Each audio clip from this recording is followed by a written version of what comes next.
Welcome back to Razmafsar TV. I'm going to welcome back Bede and Dr. Farrokh and I. We wrote an article on Sassanid Armor, which it has been published recently. It is a very, very important article published in a peer-reviewed academic journal. And many of you know SHEDET journal. I would like to thank Professors Ahmad and the rest of colleagues there for giving us this opportunity to publish in a leading archaeology journal. Those of you who don't know SHEDET, SHEDET is in the field of archaeology, a very, very important journal and magazine. Is a Fayoum University in Egypt, right? And so I would like to welcome Bede first, and then unfortunately, Dr. Farrokh was not able to make it today, so two of us are going to talk about it. Well, welcome back to Razmafsar TV, Bede. It's great to be here, thank you. Bede, let us then start talking about our research projects and about Sassanid Armor. Let us start about our beginning, because we wrote also, and Bede had tremendously, before talking about Sassanid Armor, excellent ideas about Sassanid archery. What I really like and enjoy working with Bede is his meticulousness. And he really goes into sources. He really does an excellent research. He doesn't take things for granted. Let me just mention before, and why am I praising Bede like that? I have supervised or have been supervising many master theses. I think by now 24 of them. And I always tell my students when they want to write a master thesis, look, this is a master thesis. This is not a bachelor thesis. I don't care what people, Jefferson said this, Johnson said that, this said. Write 1 page to 3 pages what you want to do, what is your contribution. Forget the sources. Come back to me, we discuss. Can we back it up? Yes or no? Then you go to sources, not other way around. If we cannot back it up, we change it. So this will get original research, for us. Now, back to Bede. Bede is exactly like that. He really, means we need to ask sources. If something is published somewhere, I'm not saying we shouldn't respect that, but part of our science is to look at it. Was this gentleman or this lady or whatever, the researcher, really paying attention to the sources, or is it only a repetition of a source which has been repeated again and again and again? So this was our critical approach to Sassanid armor, to find out what Sassanians used and what kind of armor they used, based on archaeological evidence, based on pictorial evidence, based on everything, rock reliefs, trays, and many other things. Another thing I would like to talk about it before I pass the floor to Bede is the following. In Razmafsar organizations, we have a unique possibility and opportunity. We have excellent archers like Bede.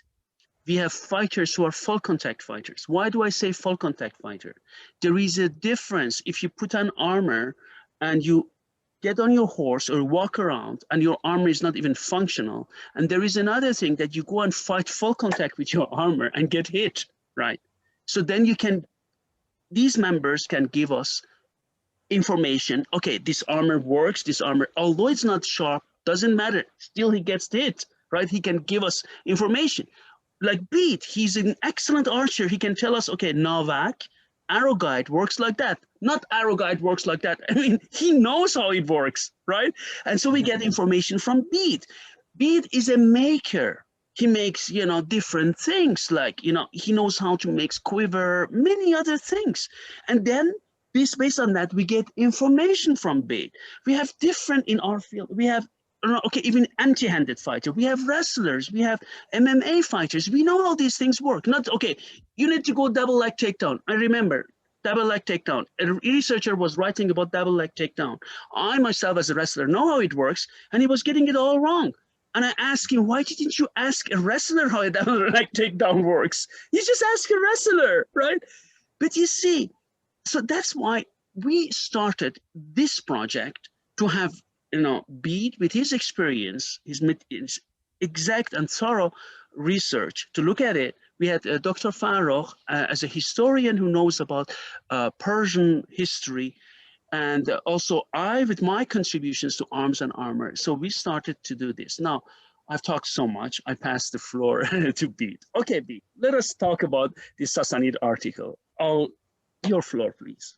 Well, when you approached me about it, I'm, as anyone who's interested in Persian history would be, I'm interested in what the Sassanians brought to the areas that I have some expertise in. So I was already interested in Sassanian archery and tracked down various things about that. In the process, you're faced with the surviving art, and you come across quite a bit of archaeological research, some of which I discovered in the process of helping write the article, and others I had found when I was doing other research.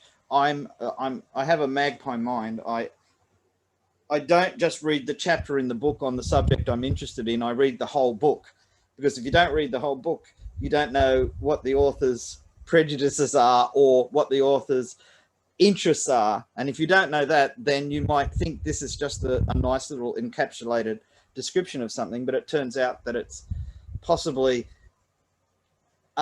expanding on ideas that are not even mentioned in that particular part of the book. So in the case of Sasanian armor, I knew a number of things. I had run across a number of archaeological reports and various other things relating to what people thought Sasanian armor was. I'd seen books that had illustrations that claimed to be what Sasanian armor was. I was lucky enough to have Simon James's final volume of the Dura Europos series, which is on the military equipment. And there's very deep discussions of a lot of things in there that I think are very significant. And in the process, looking back, and the contributions that you and Kaveh had already prepared, the work you'd already done, I could see that certain things that most authors were taking as written, this is it, we know, were in fact based on assumptions, and the assumptions were often old assumptions that had gone through decades without anyone challenging them. And I don't believe you just challenge things for the sake of making a name for yourself, but when you're going to write something fairly definitive, you've got to be very sure of your facts. And certain things stood out to me as being very, very insecure. The classic is the graffito of the armored horsemen at Dura Europos. And we discussed this in the article. There is no way you can identify either what he's wearing, Absolutely, he, or who he's supposed to be, because there's quite a few graffiti of Sassanians there, and thanks to Simon James's publication, they've published them, and they're quite clearly different. Some people even claim it was a Parthian horse. I mean, Parthian rider. Yes. The funny thing is, I think I know where some of this comes from. It doesn't really make sense if you don't know the background. But there's art going back to the 19th century that's influenced by various things that are found. The excavations in the 1920s and 30s at Dura Europos and those general areas had turned up things like this, which got published as kind of blurry black and white photographs back in the day. And then artists had enhanced them on what they thought they might be. And the result was that there's more secondary material about this than there was primary material. So the result is there's a lot more interpretations of what this graffiti or graffito is supposed to mean than there is actual information in the graffito itself. It's very difficult to work on scratches on rocks.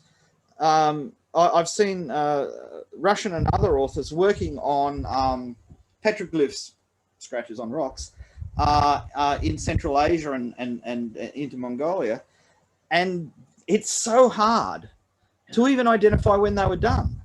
Yes, absolutely. I mean, unless the person is wearing something that's identifiable, like there's a graffito of an armored horseman with a closed quiver. Now this quiver is identifiable. They start to appear in art in the 5th century, thereabouts, and they go on from there. So you're pretty certain when you see one of those, you've got some kind of time bracket.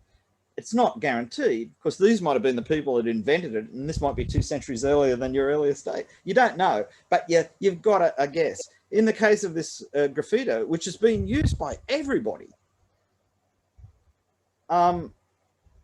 it is so uncertain that when I was reading, well, James was a good example, because he pointed out certain things about the armor, and that if that's what it looked like, that suggested that it wasn't even Parthian or Persian, that it was probably a Federate horseman, possibly Sarmatian or Alan, in the Roman army, that had been taken from like off the steppes of Ukraine or Russia, incorporated into the Roman army, wearing equipment that's very similar to it. And there's references to Trajan's column where there are helmets which are much more accurate and detailed in their depiction, that look more like this helmet than any Persian helmet that's ever been found in Iran.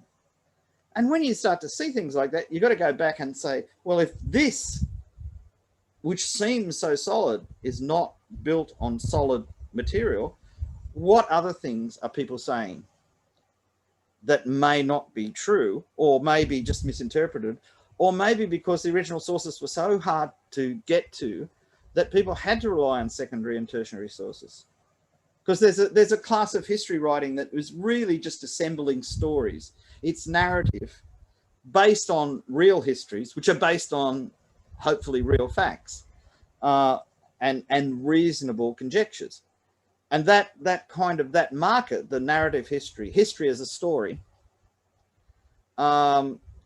doesn't have references and doesn't have, it's more interested in a continuous narrative than it is in saying, oh, we don't know anything about what happened then.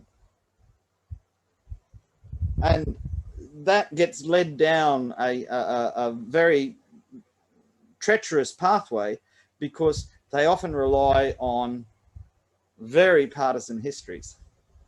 We don't have hundreds of paragraphs of Pahlavi histories of what the Sasanians were doing. We've only got a little bit, and a lot of it was written down in the 7th, 8th and 9th centuries, long after it had happened.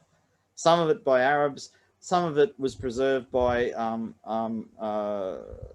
Zoroastrian people in Iran itself and taken out of the country, all this kind of thing.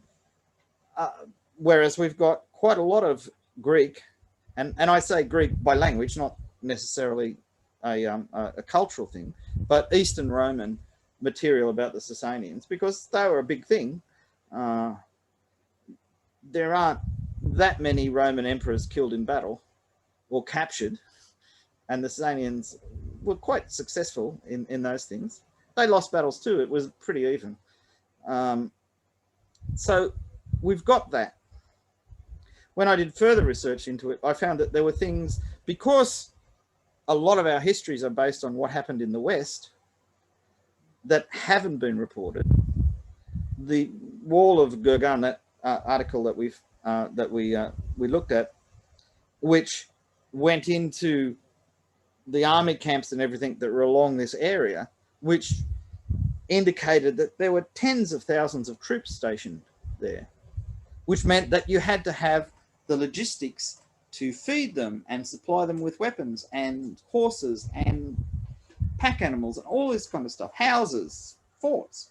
So that the Sasanian army wasn't concentrated only on the West. And in fact, probably the biggest threats didn't come from the West at all. They probably came from the Northeast and the North. And I mean, because archaeologists in Iran now are finding these things, we know about them. We didn't know about this stuff 50 years ago or 30 years ago. And half of the things people are referencing are 30 and 50 years old. They're not even using the new finds of Iranian archaeologists. I fully agree with you. They just keep referencing those old sources. Well, remember when I worked with you on Arms and Armor of Iran, I was doing my archery bit because that's what I know about. When I saw the book and saw all the other stuff, particularly some of the early swords and things, because I know a little bit about swords, not a lot. I'm not an expert. I mean, I've got a sword hanging behind me, but even when I bought that, I didn't know it was a Ming Dynasty sword. I just thought it was a... If an expert hadn't come to me and said, "You realise that's Ming Dynasty?" I said, "No." He said, "Yeah." I said, "There aren't that many of them around. How could that be?" No, look at the decoration. Look at this. Look at that. And I go, "Oh, okay. I'm not going to argue with you. You know what you're talking about. I don't." So you get these things where there was a whole extra dimension about swords in that book that I didn't know about. And this kind of thing, if you don't look around and you don't find things, before we recorded this, we're talking about Otto van Manken. Actually, is it Manchen Helfen? He has a small section on Hunnic archery and World of the Huns, and it's not bad for the time he wrote it. I mean, he'd done serious research, but since then, there's been excavations showing that often the bows in these burials were in fact two bows broken and two different parts from different bows. There was probably some magical or religious reason for this. And so therefore you can't draw conclusions from what is in one tomb. How difficult does that make it? I mean, you know, when you try and reconstruct, they may find, I mean, I just recently downloaded something by Sergei Minaev and on Hun Art and that, and I'm looking forward to seeing a publication about that, because here's somebody that's doing serious research into Xiongnu, which are not Huns in the European sense, but they certainly had some connection somehow. But this kind of research will provide us with the basic information. When you dig something out of the ground, you got something real that somebody made, and you can draw some conclusions from that. You can't say because we found one bow, all bows were that way. I mean, the classic in the Parthio Sasanian area is the Urzi bow, which doesn't match any bows that were used by either. It was just, we know its construction, we know a lot about how they made a bow, and we can generalize in one direction or the other, but it's not one of them. So when we find a piece of armor, there's a piece of armor at Khazari Abu Nasr, yes. Lamellar scales. I think it's 14 iron, 1 brass, 14 iron, 1 brass, which would have been pretty. But we can't tell whether that's from a horse armor, from a person's cuirass. The scale, the whole pattern is almost identical to lamellar armors from Bulgaria in Byzantine locations, lamellar armors from a Byzantine location in Spain when they reconquered part of the east coast of Spain, and the famous Visby fragments of lamellar that were built into brigandines in their second life. This is really quite interesting, because in the article, we can't say for sure, did the Sasanians invent this and the Byzantines adopt it? Did the Byzantines invent it and the Sasanians adopt it? Or did somebody on the northern steppes bring it with them, like the Bulgars? Or somebody like that? We don't know. We might know in the future, but to kind of stand on your high horse, which is probably very dangerous, and and say for sure, this is what this type of armor is, you can't do it. We face the issue that almost all Sasanian rock reliefs or sculptures of people in armor show male.